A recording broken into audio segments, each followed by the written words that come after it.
Well, the Millennium Development Goals is probably the key file that you are working on in the UN system, UNESCO and all our sister organizations. And you know that there are 8 goals, and there is progress on some areas, but it's not a one fight yet.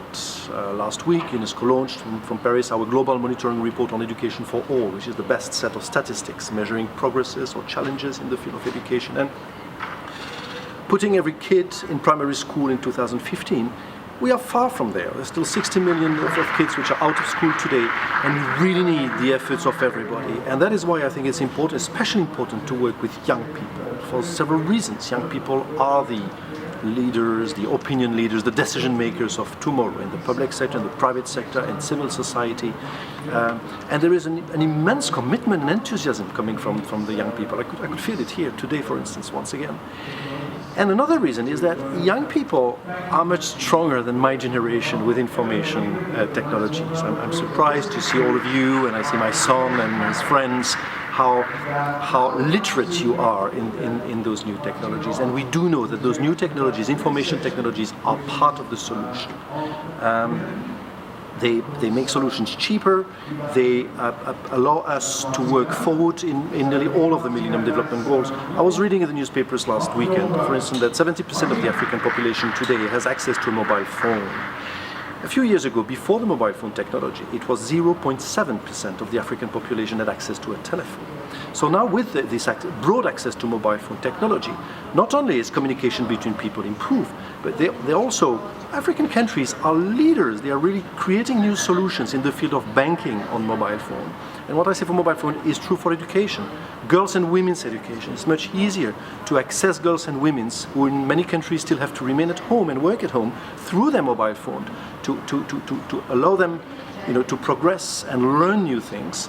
So women empowerment is also facilitated by those new technologies. And we talked about new media, young journalists, documenting and raising the public opinion in the world about big problems, environmental problems, cultural crimes in Mali, and all sorts of problems. It is also facilitated by information technology. So young people, yes, as the decision makers of tomorrow in the various fields of society, but also because your generation and the generation after you are really the first generation which is completely literate as far as the new technologies are concerned. And that's a big plus in all our efforts, our common efforts towards the Millennium Development Goals.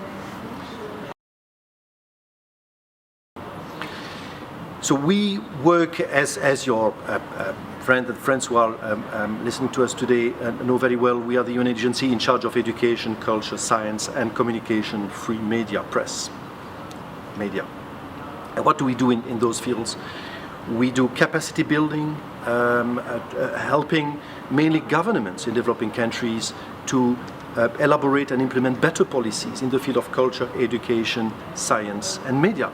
And I do believe that it's extremely important for young people to be associated with that. Associated at the multilateral level, with UNESCO, with other United Nations partners. It's extremely important that young people give us their inputs. We do organize sorts of young youth forums regularly. The next one will be in New York in April. We are working on it to make sure that young people can influence the agenda of development after post-2015.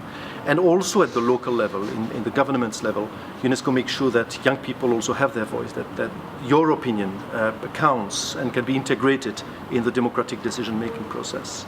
For instance, in the field of education, we train the people from ministries of education in Africa, which are in charge of school curriculums. And we've got an institute in Paris where every year perhaps 200 people get a training in that and go back to their country and then can implement better school curriculums. And part of that is, of course, this dialogue with young people and how can ideas from young people be integrated in this new generation of school curriculums.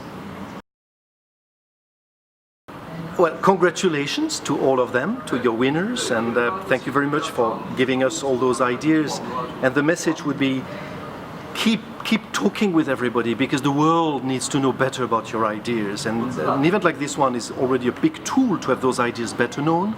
UNESCO is also a tool, and I'm going to try, and you're trying with my colleagues as well. There are many other possibilities to get those ideas, those innovative ideas to be better known and better integrated in, for instance, in the UN system.